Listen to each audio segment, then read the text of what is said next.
Welcome to the Post Racing Podcast with Ron Robinson and Sean Travass.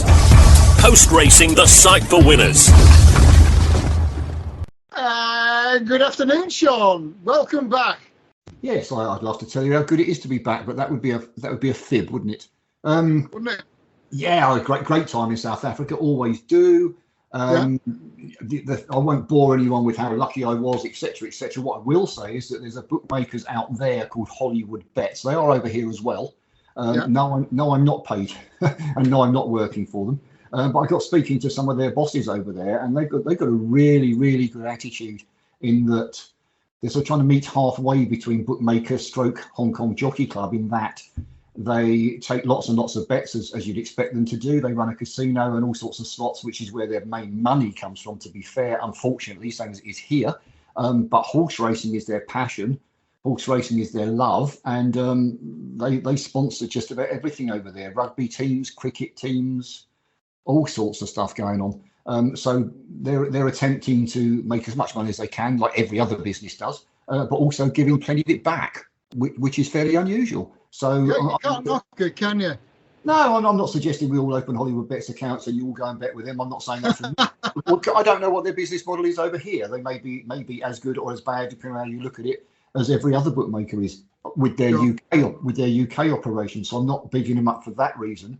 But it was nice to speak to people who weren't just talking in, well, rand in their case, but pounds, shillings and pence for us old folk as to how much money they make from the sport. They were looking at what they could do to better the sport, which of course that's fattening up your own golden goose. Let's be realistic. Oh yeah.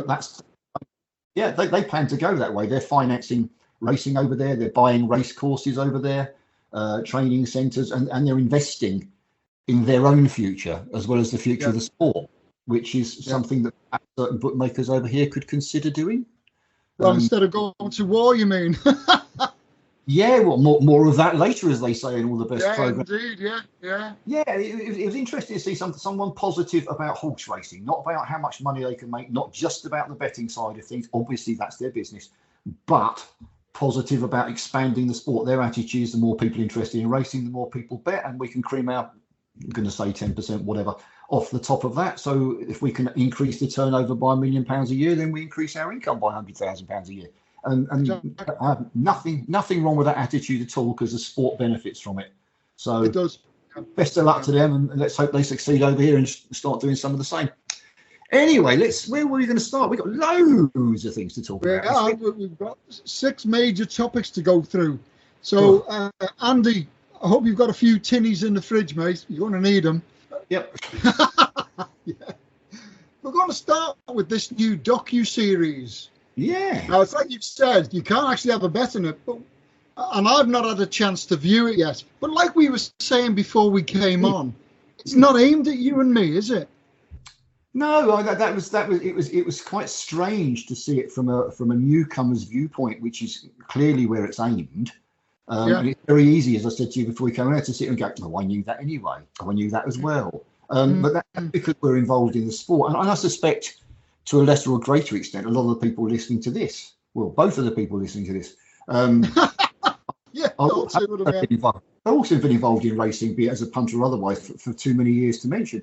But it was well done. It was flashy. It was very colourful. I hadn't really taken note. It pointed out my own foibles, if you like. I hadn't really taken note of just what a colourful sport we have. Not just the jockey colours, but the fashions and actually just the green grass, watching it on the TV now. It was really colourful, bits of slow-mo here and there when needed.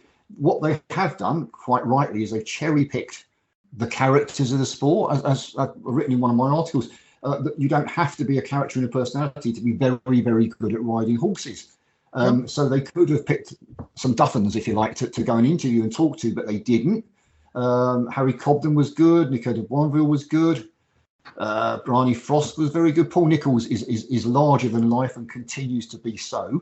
What other people think of it is another matter. Do they think these guys are acting or putting it on for the camera? And I've known Paul for a long time, and he's not. He's just like that, full stop. He loves to win. He loves his horses, and he wears his heart on his sleeve. So I thought it was really good. How many people watch it is a separate issue. The main thing I said to Ron as well is that betting was hardly, if ever, mentioned. And I see that as a good thing, because sometimes I think, because of what we do, we forget it's actually a sport that someone allows us to bet on. And not the other way around. It's not a betting medium. Yeah, people forget it's a spectacle, don't they? Well, I think sometimes I do, if I'm honest. I do. I'll hands up. I do. Yeah. We sit down here. I'm sitting here as we're recording this. The 210 at Uttoxeter of all places is about to start, and I'm looking at 10 to 11 boils, whatever it is. That's the favourite. Or just gone evens on the exchange.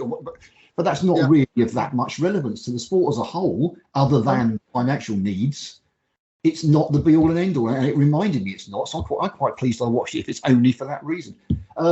Whether we attract people to the sport, we can only try. And again, like I said, the BHA changes that some work and some don't. At least they're trying to do something. So, but do you know what I'd have done in conjunction with the docu-series? I'd have had people on the high street the following day asking people, "Did you watch this last night?" Because all I've seen so far are people inside the sport being asked for their opinion on the docu-series. I haven't heard a comment from anybody yet that hasn't got anything to do with racing. It's like preaching to the converted. They've got to stop doing that and get it out there on the high street. And if people say, no, do you know what? I didn't see that. Give them a leaflet and say, well, tune into the next one and watch it on catch-up TV. And then fill in this survey and let us know what you thought. And do something about building up an empirical database of people who you may well get attracted to the sport at some point in the future. But there seems to be no follow-on with any of this stuff. Crazy. None that I've seen, but the trouble is that because of who we are, which sounds really pompous and I don't mean it that way, we're reading the comments in the Racing Post, which by definition are... Yeah. And then we're reading it on the Sporting Life by definition. And then we're following Twitter accounts, which are 9 times out of 10, in my case, racing folk. So I don't actually have access to outsiders. Terrible phrase to use. Why weren't the Racing Post on the high street asking people who have nothing to do with racing, did you watch this last night? I suppose it's in our trade paper. Get out there and do something. Madness. I don't think it's done any harm to oh God, it sounds so pompous again. In one of those days, send an office trainee outside the main offices in London for 10 minutes with a clipboard. No, wouldn't have killed anybody. To be fair, nope. I don't suppose they thought of it. In all honesty, and again, but they should. I did. What's in it for them will be the answer to that, and that's not a dig. That's a dig at everybody. Bookmakers could do a survey as well, but again, I suppose they're talking about people who bet on the racing, so they're like, I don't care. They didn't give me a winner of the 3:30 at Ascot, so I'm not really bothered. Type dude. So I suppose they wouldn't be able to get the outsiders' view of things, but again, it's in their best interest to get people interested in the sport because it creates more money and more income for them. But exactly, like rolling along as they are, waiting to see what somebody else does next instead of grabbing the bull by the horns and doing it themselves. But never mind. I think it was quite good. Would I recommend watching? Yeah, I would do it. It's only about an hour long. It won't kill you on a Friday evening. You can do it on catch up when you've fast forward through the adverts and you're down to about 40 minutes anyway. Yeah. I did, coincidentally. It's quite interesting, and at the very least, it's a reminder of just how good this sport actually is. Oh, it's the best. It is the best. I've written in newsletters many times that I used to be a season ticket holder at Anfield. And I'd often miss kickoff to go and see the 3:10 at Sandown. Did it loads of times. Because racing's my sport. It's my sport. Did you pay extra for a restricted view? What, in the betting shop at the race? Yeah, probably. At Anfield, definitely. No, that's another. As an Everton supporter, I was duty bound to say that. You're duty bound. Yeah.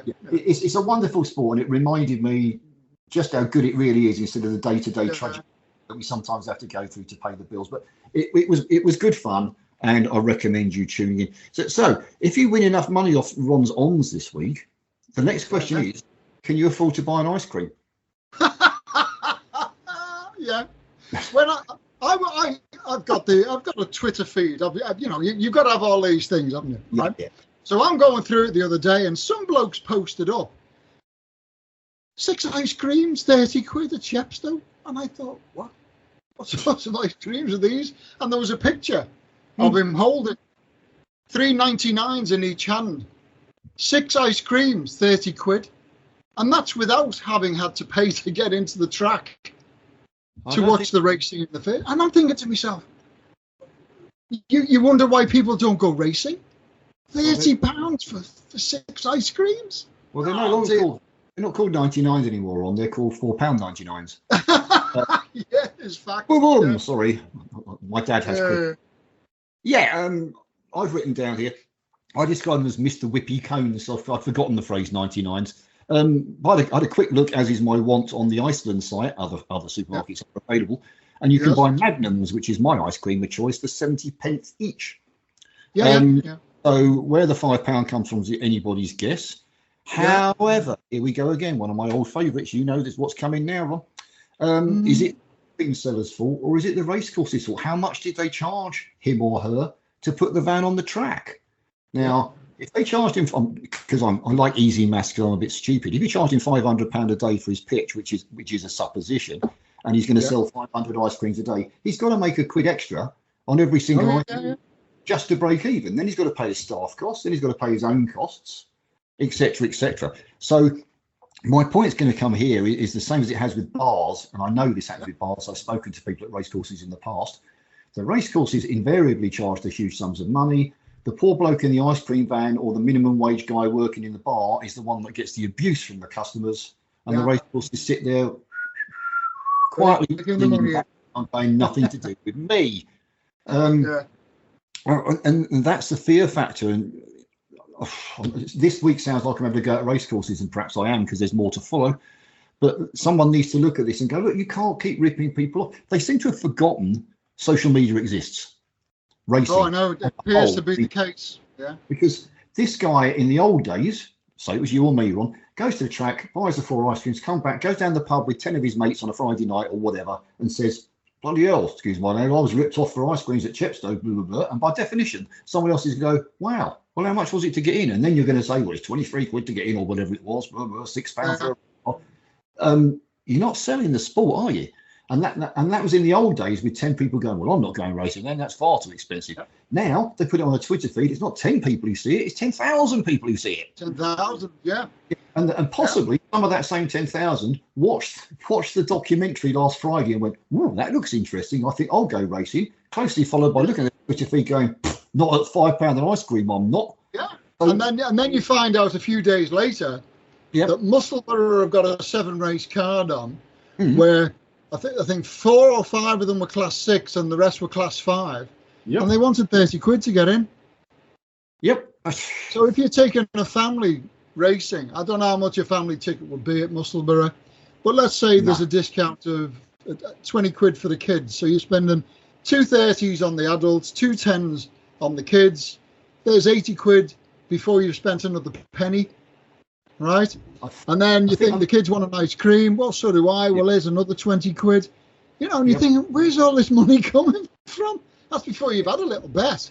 You know? Yeah, I think under 18s are free to get in at every racecourse. I have to say that. I think so. Used to be the case. It's at times change, etc., etc. Used to be the case. However, it's not a cheap afternoon out. It is a good afternoon out, and I love it. Yeah. But they need to look at they've never acknowledged that they're in competition for the leisure pounders, I believe it used to be called. No, they don't. No. And that there are other things you could do. Shall I go to the cinema where it's a Wednesday night for want of an argument, therefore it's fairly cheap, I can get in for a 4 or 5 quid at my local cinema on a midweek? Or shall I go race at 25 quid a time? No brainer. You can stop off and have a meal in Wetherspoons and a couple of beers and still have change out of your entry fee to get into the race. You could. Yeah. Yes. I'm not saying it's a rip-off or it isn't. What I am saying is that they need to at least be looking at it and going, perhaps we need to be looking at what we do here. You can't just keep... Bars have done the same over the years, changing subject very, very slightly. Price of beer goes up, less customers in the pub.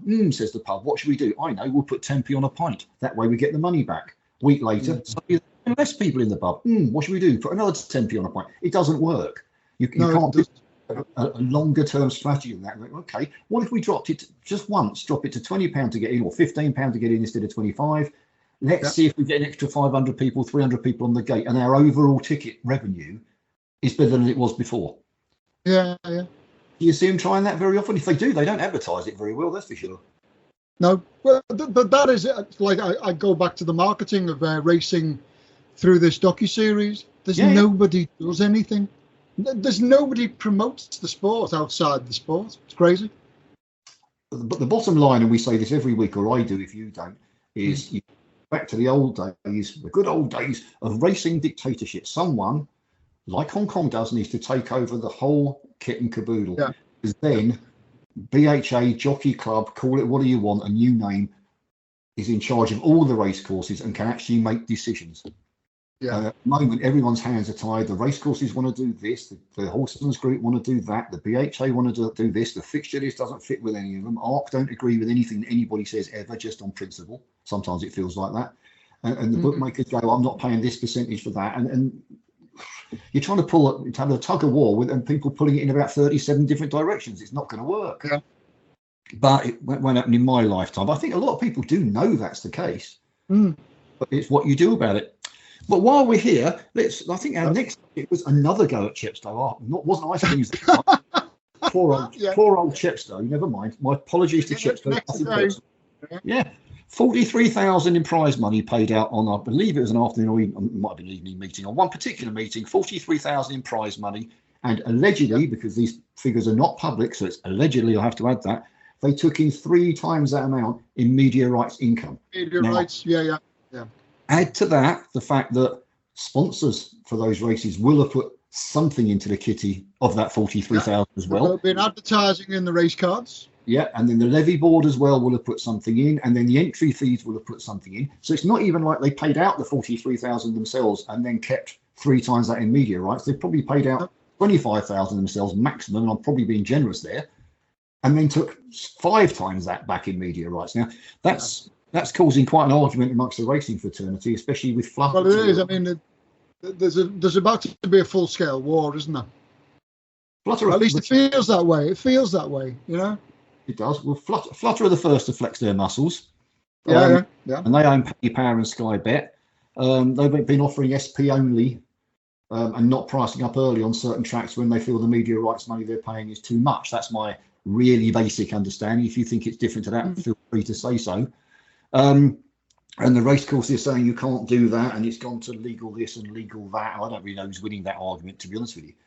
But I believe it's a drive to try and get the race courses to come back to the negotiation table to say, okay, we'll take less media rights money necessary. However, that in turn, of course, it's like I always say, you can't tax rich people. Because you tax rich people, all they do is feed that cost back down the chain, and it always ends up at the bottom. That is what will happen with racing. If you take some of that media rights money away, then Chepstow or whoever, other race courses are available, that one as well, we'll turn around and go, okay, well, we're not losing our profit, we'll just cut the prize money then.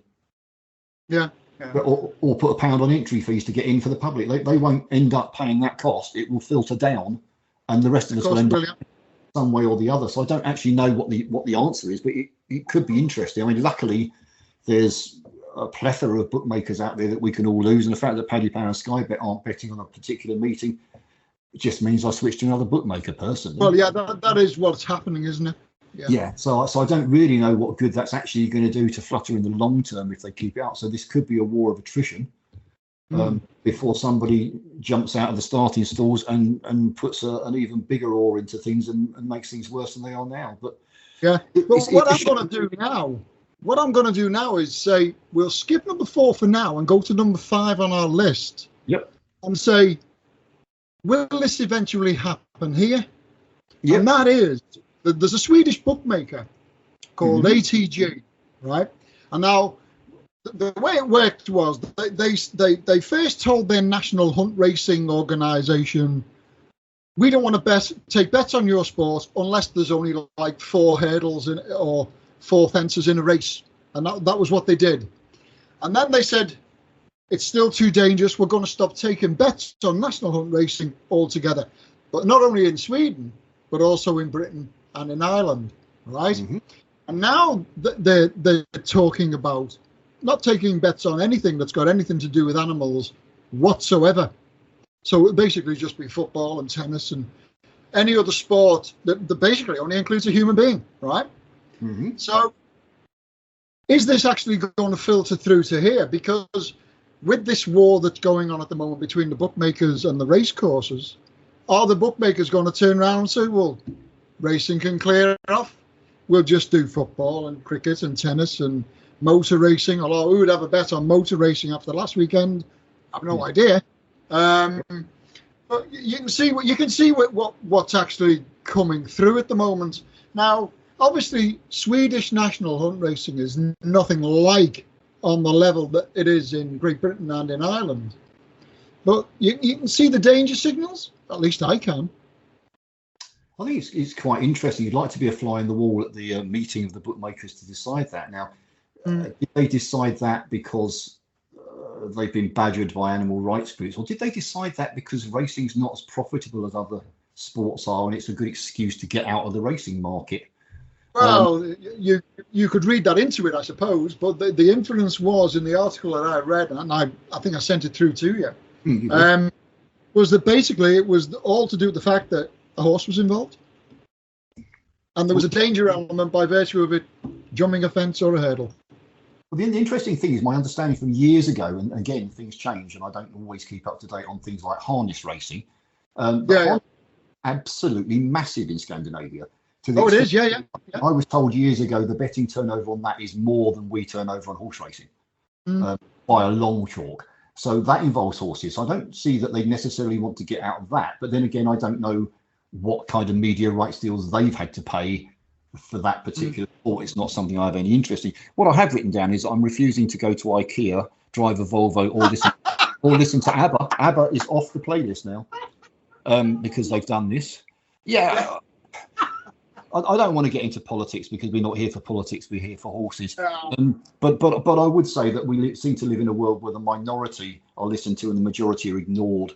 And that applies to horse racing, that applies to affordability checks, it applies to all sorts of other things in the world. I have said for over 20 years now that I will happily see horse racing banned.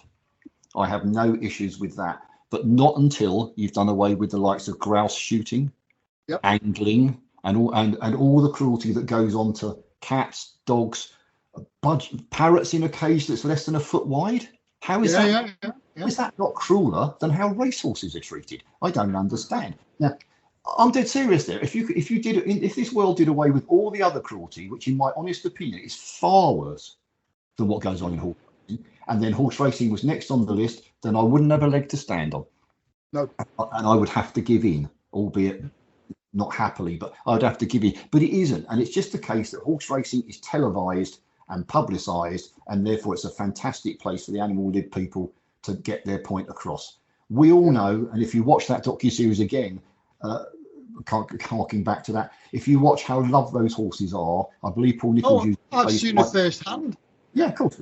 But Paul Nichols uses a phrase 5-star hotel, I believe. In that docuseries, no one wants them hurt. Will I admit to crying when I see a horse injured? Yes, I will, quite happily. No problem there at all. It breaks my heart. But animals get injured and die in fields around the country. There are actually more that get injured running loose in a field than there will ever be on a racetrack. Hundreds of times a day, but they're not on television, and therefore they don't get the animal lib people the publicity they're looking for. And that's will we end up that way? Personally, the first thing I'd do is do away with summer jumping. Now, oh God, yeah, I don't even watch it, No, I'm not really interested in it either. I don't necessarily. I know you talked to Racing Sunday, and they watered quite heavily to get the ground to good.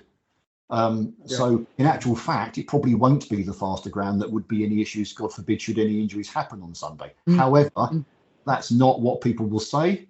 They will turn around and say, it's because you raced on hard ground, you cruel, nasty people, horse racing, and etc. And I don't see why we're giving them weaponry. So also, you're getting some fairly fragile, flat-built horses running on the jumps because you're running on fast ground. I know. Get rid of summer jumping. Winter, boggy, heavy, stodgy ground. Get the proper store horses. Don't race till they're 4 or 5 that are bred for national hunt and built accordingly. And we might get less attrition. I'll tell you what, if I was a jockey, I'd rather be falling off one in the winter than the summer. That's for sure. Yeah, exactly. So I don't side with what they're doing. I am worried that it is something that will happen in the future, I don't know how long is a piece of string for what sort of future we're talking about. 5 years, 20 years, I don't know. But I can see it coming.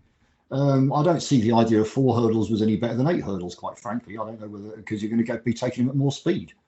So you would have thought so, wouldn't you? Yeah. I don't necessarily think that's the answer, but that shows the ignorance of the people making the decisions, I suppose. But a bookmaker would be right. Ditto to Flutter not pricing up at Chepstow or Lingfield. Every bookmaker has the right to say, I'm not taking bets. They obviously feel that they can attract an extra X thousand punters who are vehemently anti-horse racing, but will come to them for football and other sports if they do decry horse racing. So that's their call to make, but it is a concern, isn't it? It is. Yep. And speaking of Sunday, speaking of Sundays and Uttoxeter and all the rest of it, what is going on? I've mentioned this now. I think it was the last 2 weekends. I've suddenly, I don't know whether I've suddenly noticed, but you're getting 6 meetings on the Friday or the Saturday, and then 5 meetings on the Friday or the Saturday, and then you're getting neither none or one on the Sunday. What is that all about? I think was it last weekend? I worked out we had 40 races and just under 600 horses racing on the Friday. How bonkers is that?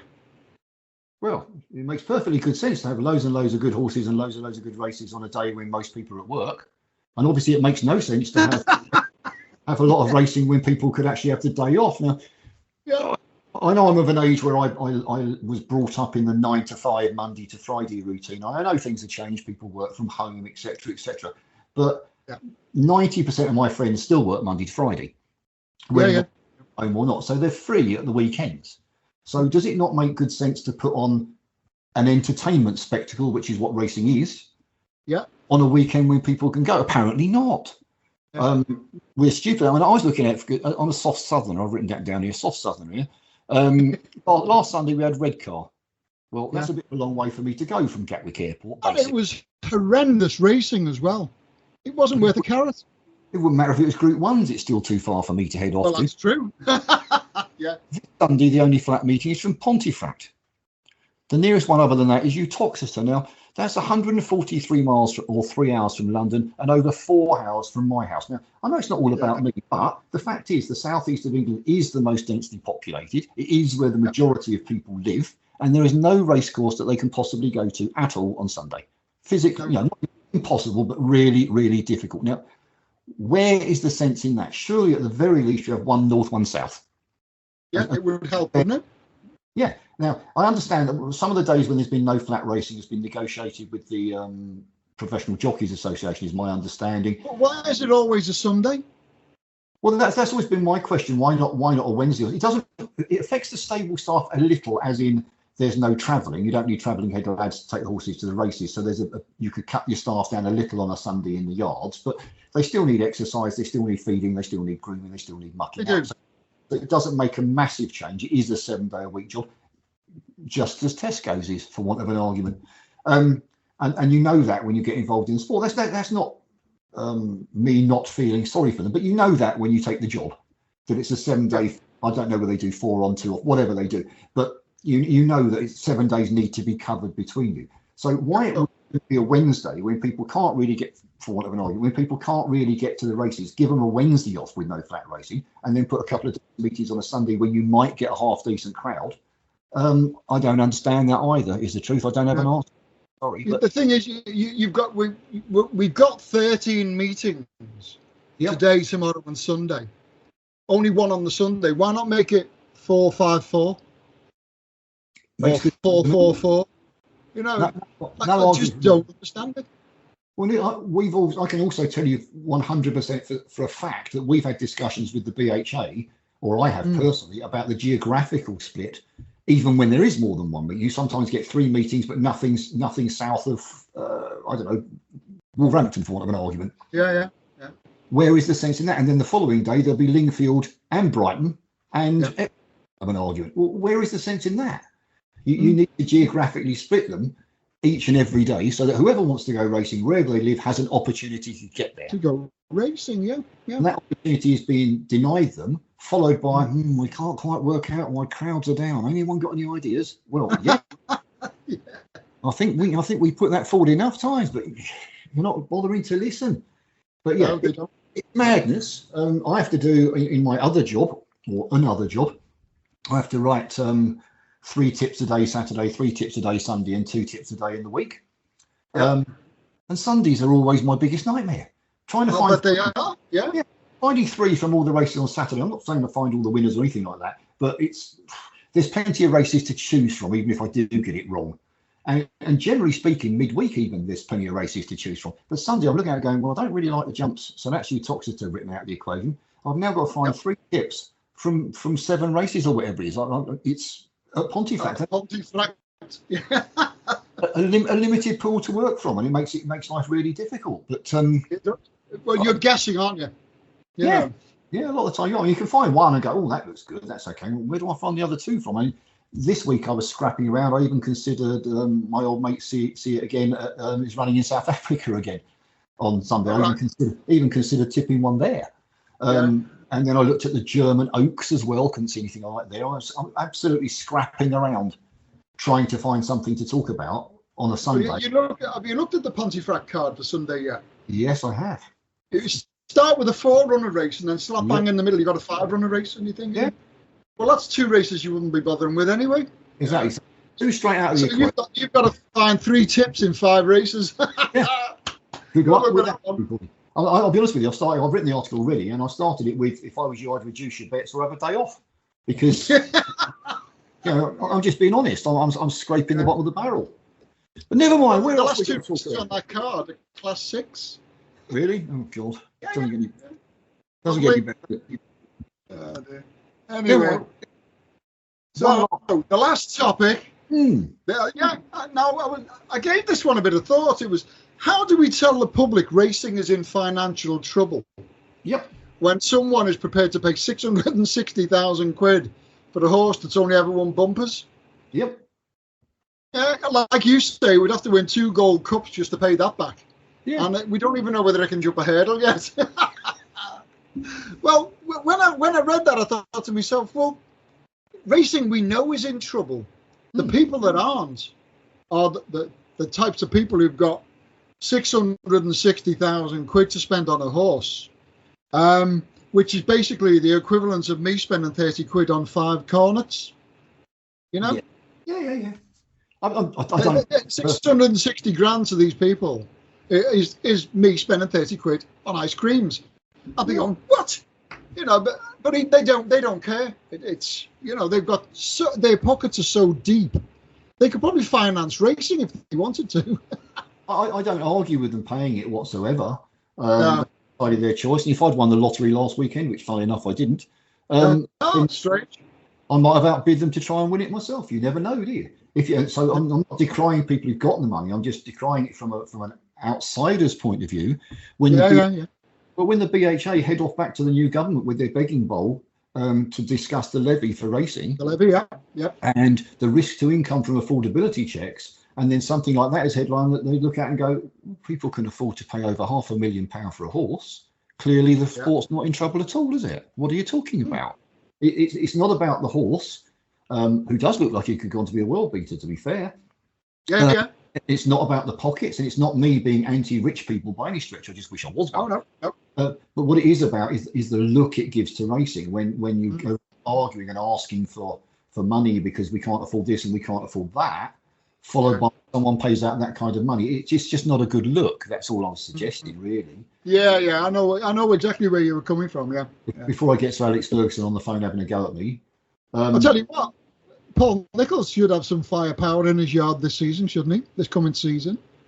Didn't they pay that one from Gordon Elliott that was not far off 600,000 quid? Yeah. I mean, I don't disagree. In actual fact, I suppose I should see the other side of the coin and say, fantastic, really, because perhaps we'll have some ammunition to go and have a go at Willie Mullins come Cheltenham. The Irish, yeah. So from a racing perspective, I don't see any issue. I just don't think it's particularly a good look while the sport is free. I am really looking forward to the National Hunt season next year. I don't know what it is. Can't explain it. But when I've been looking at because I do sales work on it's Cheltenham.com. Oh, yeah. And I'm looking at the money that's being spent on the horses. There are smaller yards who've now got big backers. I put an article up on It's Cheltenham about this. There's an ex-footballer funding one of the smaller female trainers. They went to the sales and they were bidding for these horses that have gone to the bigger yards. They didn't quite get those, but some of the horses they've got coming in, brilliant. I cannot wait for this national hunt season. Oh, tell you what, really looking forward to it. Brilliant. That's going to be an interesting thing to read, because it's not an area I have any expertise on until I look at it race by race, whereas you're looking well into in that I've always wondered whether point-to-points are a sort of money-making exercise, in that somebody wins a point-to-point by 10 lengths, and you never know how hard the others were trying, and is instantly sold for £150,000 or more. Oh, I know, yeah. And you look at it and go, really? When the novice hurdle that's going to try and win first time out is worth £4,000 to the winner? It doesn't actually make any sense. And while I was in South Africa, I had a massive not disagreement, because we're good friends, with an Australian bloodstock expert, and I was telling him that I think the bloodstock industry is a house of cards, basically, in that it's all made up with everyone telling you how wonderful it is. Well, Frankel's turned out to be one of the best sires of all time by being sent to the best mares, but not every Frankel colt goes and wins a Guineas or wins a Derby or wins a Group 1 or wins a race at all. And yet the implication is, come to Frankel, £150,000, and you've got a world beater. Well, you haven't, have you, really? They can't all be world beaters. So I do think it's a bit of a house of cards ready to fall down, but if people are willing to pay it, why wouldn't you do it? But I know. I have started, probably because of you, so I blame you for this waste of my time, looking at point-to-point, not point-to-point form per se, but I've looked at horses brought out of point-to-points and then gone back and tracked through everyone that finished ahead of them or behind them to see how well they've done in other point-to-points, or when they've gone under rules, to see and have a look at Neil Mulholland's got one running in a maiden hurdle at Uttoxeter on Sunday. The form of that, his bumpers is working out quite well. Sorry, his point-to-points is working out quite well, so you might be worth a look. But interesting to see, and all things for the future, Rob. Yeah, keep an eye on Laura Morgan's yard this season coming. Yeah. So they're going places this season, definitely. Good trainer, no argument there. Yeah. Talking of the future, should we go straight into the near future and start talking about this weekend's racing? I might as well, yeah. Ascot, yeah. Should we start with the 150? It's a good place to start. Yeah, it's a juvenile Group 3. Sees 3 of the front 4 on the tissue. Well, the second, third and fourth favourites, actually. They've raced once, they've won once. We've got a favourite that has raced twice and lost twice. Yep. It's then 10-1 bar that quartet, with that favourite strong on the tissue, 2-1 into 13-8 last time I looked. But it's already 0 from 2 at the trip and 0 from 1 at the track. Are you thinking to yourself, is that a good favourite? 3 of the last 5 winners, they've returned SPs of 25-1, 15-2 and 16-1. So the unexpected, it does happen. It has about as much punting appeal for me as a bushtucker trial. I think, in fact, if somebody offered me a goat's eyeball for lunch or a bet in this, I'd be pondering which one to go for. But seriously, though, history dictates that you want to be working with a horse that's had at least 2 runs on the board, but trading no bigger than 16-1. So for me, the winner is one of Simmering, which is the favourite, Aviation Time, or Betty Clover. Now, this year, 2014 to 2017 inclusive, we had 4 consecutive winning favourites, and we had a second favourite winning in 2018. But like I say, we've seen a big swing in the last 5 years towards the bigger priced horses winning. And I'm thinking that if all 8 do go to post, fingers crossed, you could do a lot worse and have a little 2080 Betty Clover here, around about 14-1. Only beaten just over 5 lengths in the Group 2 Queen Mary at Royal Ascot. And her trainer, Eve Johnson-Houghton, is 5 from 19 with her runners in this type of race at Ascot over the last 10 years. She's got a whopping great level stake, £1 profit of £28.70p. So I'm thinking the 14-1, as I say, if all 8 go to post and they don't get a deluge of rain. I don't want the word soft in the going description for this one. No. We might just get a run for our dongs here. I'm going for Betty Clover, 2080. Well, If you're worrying about what a dong is, it's a Vietnamese coin. Carry on. Sorry. Very kind of you to explain that to me. Thank you. The form book isn't always guaranteed to be upheld, as we all know.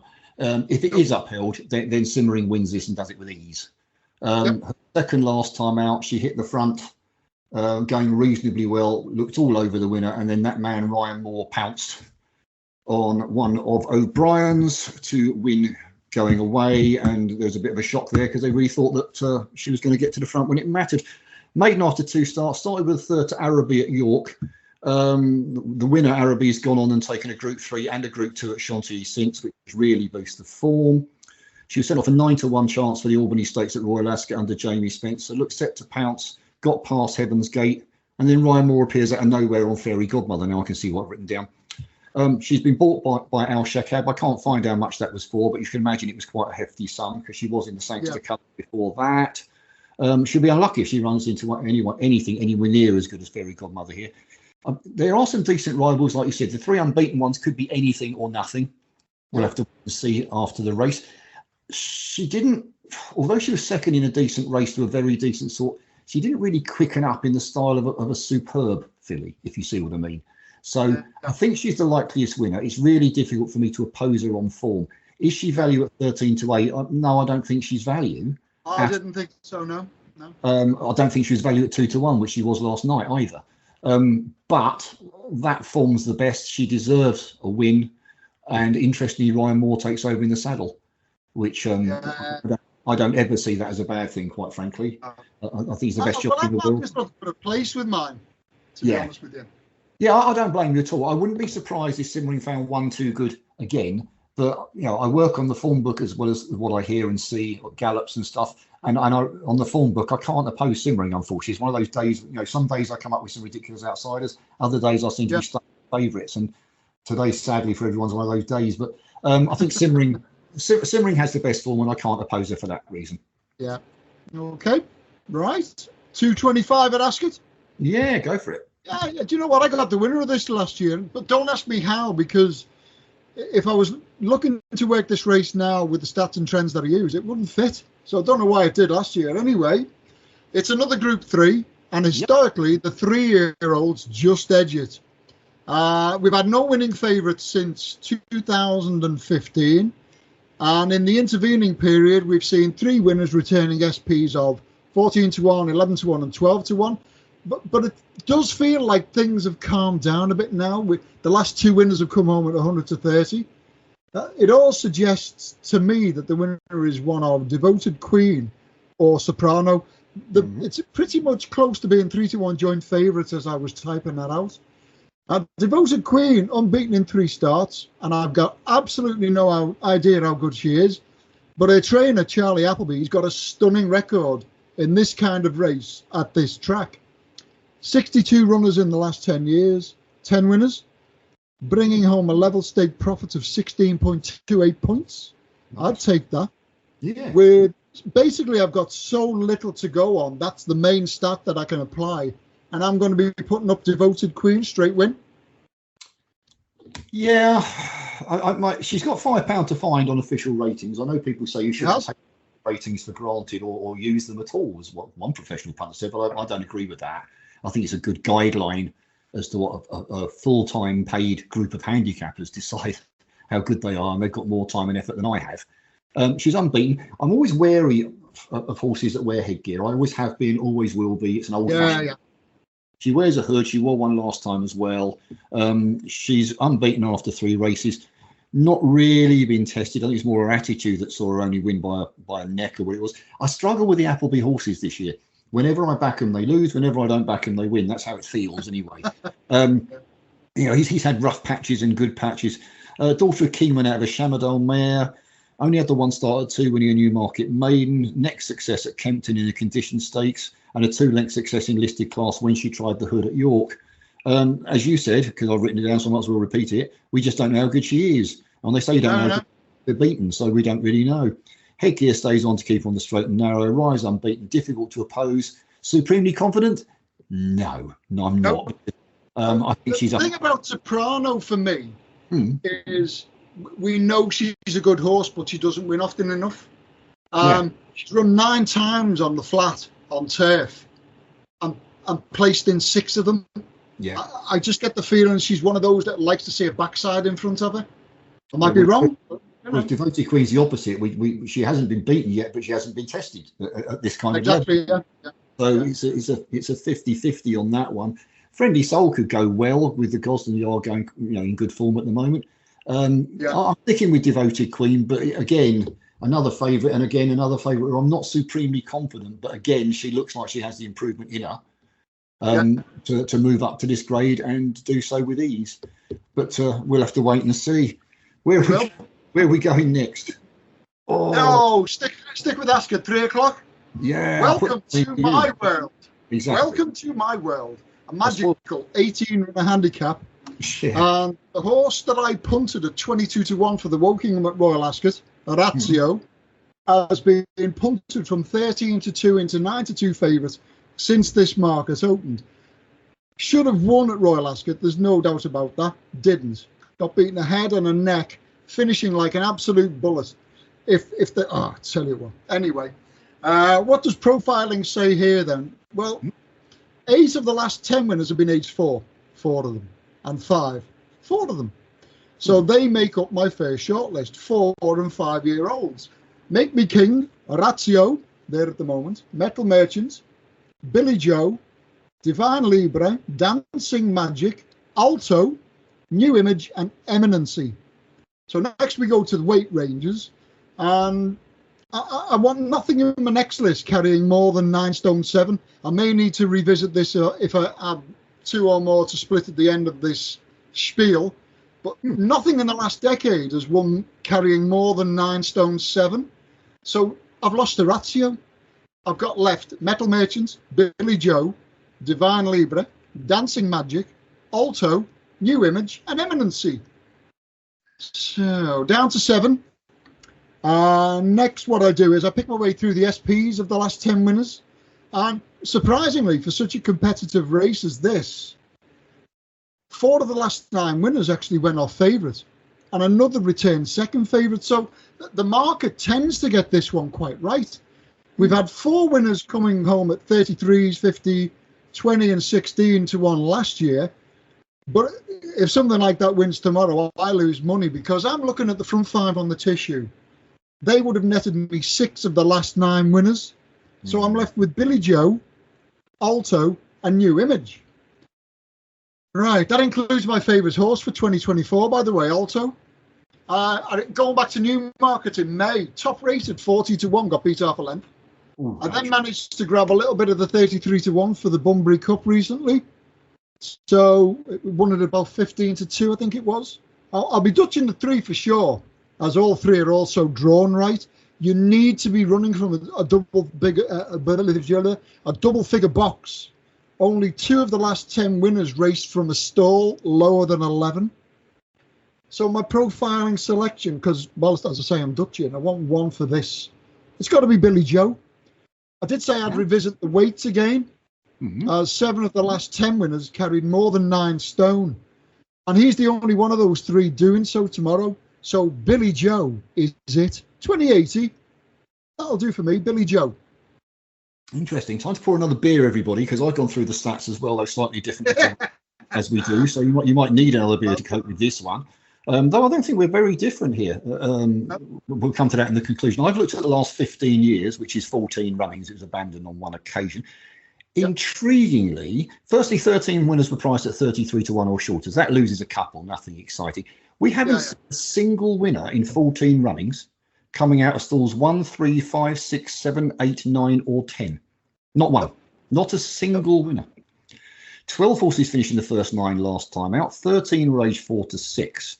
13 were officially rated 103 or less. All 14 were rated 89 or higher.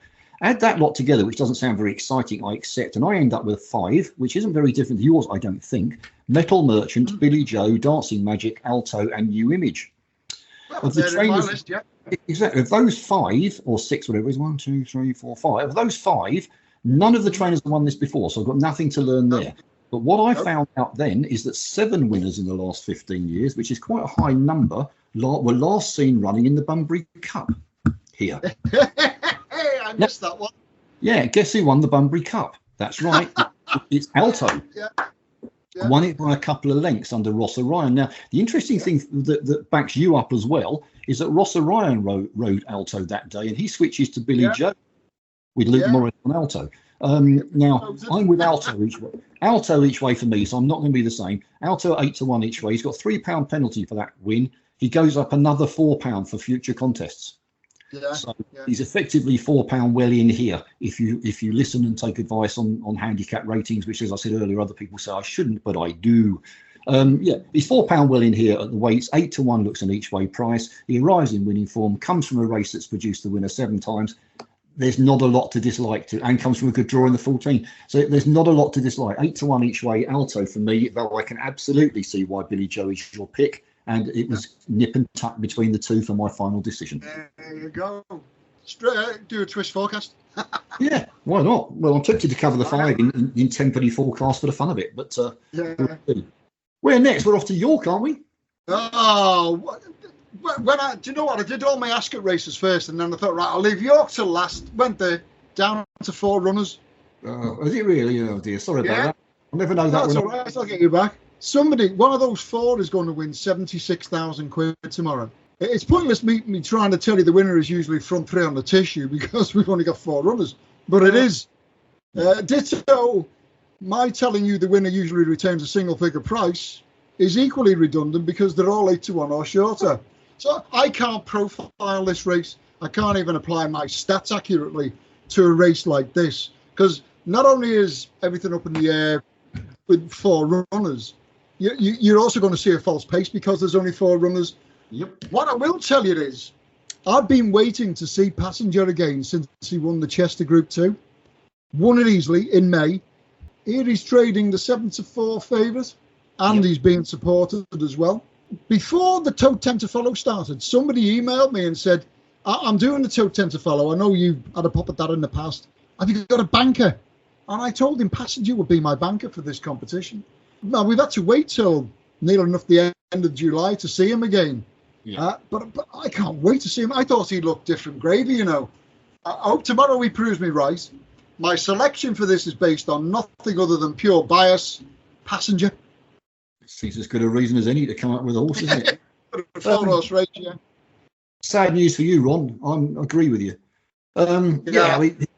He was really highly regarded as a 3-year-old. Was expected to run a big race in the Derby and didn't, quite frankly, behind August Road Dan.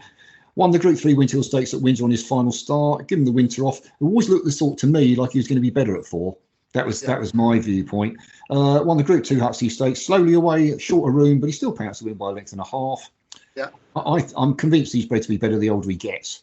I'm hoping that will be the case. Alflaila won it last year, and is officially £1 Passenger's superior and gets £3 from him. So it's not going to be a cakewalk. No, it won't be. No. Fairly certain that Alflaila's been laid out for this race by Owen Burrows. So I don't think it's going to be easy for Passenger, which is presumably why he's odds against. But yeah, he impressed me as well, as much as you can at that level. And I think Passenger will win. But again, he's another favourite where I'm like, would I fall over in shock if he's beaten? No, I wouldn't, in all honesty. But I think the stout horses are starting to click into top gear now. So that's a positive at the very least. But yeah, Passenger for me as well. But with all the confidence I've had of the earlier favourites. But no, I'm actually more confident of my 8-1 each way in the big handicap. And you know me, I could chuck the handicaps in for you. I don't chuck them in for me. Than I am in most of those in group races. It felt like a good one to work on that, though, didn't it? It really did feel like a good race to work on. It's always nice when you put the facts together and it comes up with a short list of any kind. It's good. It's when you put the facts together and it comes up with either 15 of them still stick in there, or none of them fit the stats. And you go, alarm bells ringing. What do I do now? So yeah, I think the stats look pretty good for that. So I'm more confident there. But Passenger in this one, and one race to go with the the big one, King George. Yeah. Haven't we seen some great races for this prize in the past, though? But I tell you what, it's gone down the neck a bit, hasn't it? It's getting easier to try and find a winner now. In the past, you'd be looking at the 3-year-olds and thinking, do you know what? They've got a squeak here. But you're looking at this race now, and there's how many 3-year-olds are there? Is it one? I think, yeah, Irish Derby second. Yeah. And so you're thinking to yourself, well, I'm going to stick with the older horses. So I want nothing younger than 4, and I want nothing older than 5. Weight ranges don't apply because it's that type of race. So all I can do next is look at what the tissue's telling me. And 7 of the last 10 winners returned an SP of 7-2 or shorter. Now, you definitely get class telling in races like these. It has to, because it's that type of race. The only horse that can win it, if he turns up, is Auguste Rodin. I cannot see him being beaten. He fits all the trends spot on. But I can't have a bet on him. I will never back the horse again in my life after seeing some of the things he's done in the past. Nothing's guaranteed with him. But if he turns up tomorrow, he wins tomorrow. Simple as that. Auguste Rodin. Well, I was always told. Firstly, let's say go back. You said, haven't some good horses won this in the past, etc. I made a list here because I enjoy it, and these are just my personal picks. Nijinsky, Bill Reef, The Minstrel, Troy, Shergar, Time Charter. There's a name from the past. Dancing Brave. My old mate Michael Roberts on Matoto, Nashwan, Montshire, Galileo. Wow, we've seen some superb horses winning this. Superstars.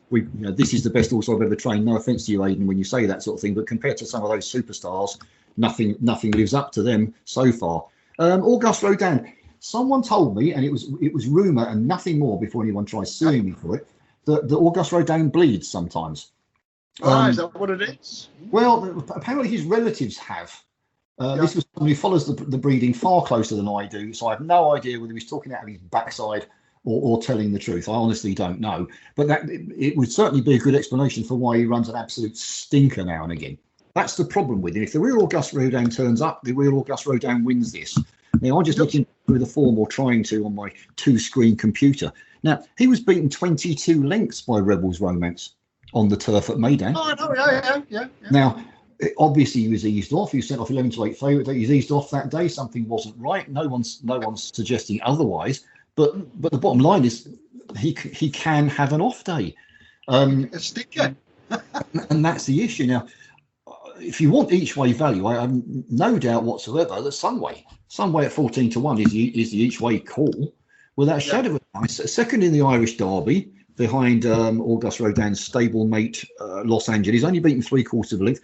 Doesn't win. He's only won 2 races, a Group 1 at Saint-Cloud and a maiden at Sandown. But that second puts him onto a rating of 115.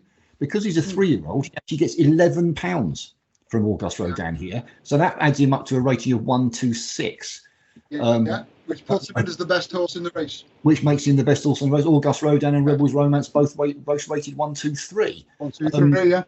So if you want an each way bet to pennies, I wouldn't put anyone off someone. He doesn't win often enough for my liking, but that form, you can't write him off, can you? And I don't think he should be that. I really don't think he should be that big. Wary that he might like a bit of giving the ground, because his win was on very soft in France and good ground at Sandown, and he's going to get good ground here, I suppose, so he should handle it. Wouldn't put anyone off backing him each way. Will I be backing Auguste Rodin? Probably in small multiples or something along those lines. Will I be lumping on him? No, because how do you do that on a horse that never runs 2 races the same? Or rarely runs the same? What I would say is that I'm confident that Aidan O'Brien wants to prove just how good he is. He's a son of Deep Impact, and the point behind that is his future at stud is guaranteed, and always was guaranteed. Such an influential sire is no longer with us. I believe he was the only Group 1 winning son of Deep Impact in training at the moment. So his value is immeasurable as far as stud goes. So the fact they chose to keep him in training at 4 actually came as a bit of a surprise, to be honest. But I think they want to prove just how good he is. Where he goes from here is anybody's guess. There's been talk of trying the Breeders' Cup Dirt. I know that's a race that the boys in Cornwall want to win.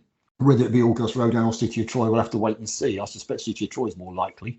But he'll certainly go back to the Breeders' Cup. On his best, I can't even work out why Rebel's Romance is rated as highly as he is, to be honest. I can't. No, I looked at that. Yeah. That's the truth. At his best, I think he's alive. Simple as that. But will he be at his best? That's the question mark that we won't know till about 3:44 on Saturday afternoon. But I can't go against him, because at his best, he's a very, very good horse. So Auguste Rodin for me, but with a sort of a disclaimer that says don't go in too heavy. So Now, button. Go. Yep, ready. Oh, yeah, always.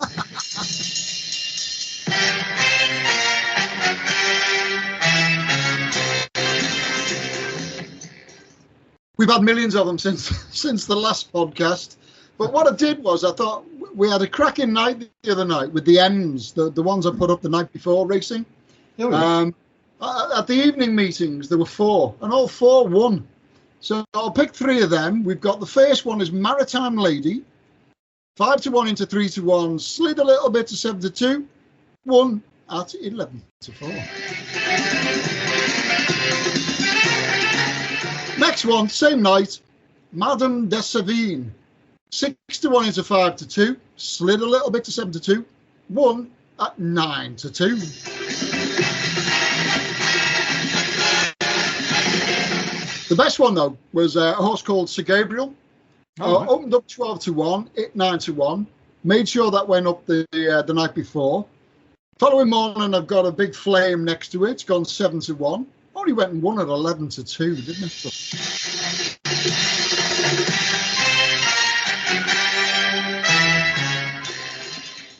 Brilliant. I've been looking forward to doing that again. Not surprised. What's your something for the weekend, sir? Even if other people... It's got to be Billy Joe in the big handicap. I really like it, 2080 because it's competitive. Well, I'm going out of the box again. Story of my life. Go on. A horse called Seagalazo in the 210 at Chester on Saturday. So 210 at Chester? What is he talking about, the mad fool? Trained by Hugo Palmer, son of Havana Grey. He showed plenty of promise on his Lingfield debut. Anyone would think I was reading this, wouldn't they? So plenty of promise on his Lingfield debut, but took a huge step forward his only other start when third at Haydock, beaten a length and a half. He was really badly hampered by a loose horse, which cost him lengths halfway through the race. He then hung badly as well, which didn't help his cause. Did remarkably well to get as near as he did. If he gets a clear run here, and knowing Hugo, they'll put a special bit in or something like that to try and stop him hanging. If he keeps a straight path and doesn't get hampered by another horse, then he looks the likeliest winner of the entire weekend to me. So won't be much of a price. Won't be much of a price. A winner will do. Seagalazo, 210 Chester, Saturday. There you go. Be interested to see what the market says about that one. I think he's going to go a favourite. The yard likes winners at Chester. Yeah, I don't think he's going to be a big price, but I'd rather have a short price winner than a long price loser. So. Oh, well, yeah. Beans on toast. Yeah. Exactly. That's how it works. Okay.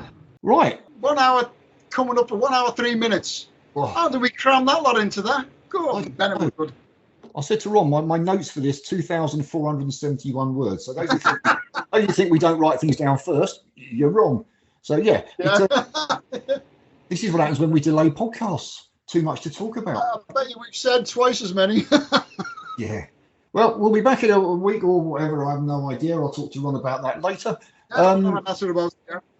Fun for the weekend. Let's hope we found a few winners in there somewhere. I'm sure we've got some between us. If the form book holds up, then I have, and if it doesn't, then I'm going to look like an idiot once again. But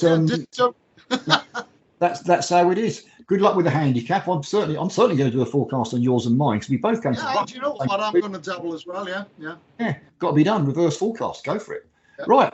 Have a good one, and we'll be back soon. We will and all. Take care. See you soon. Bye bye now. Post Racing, the site for winners.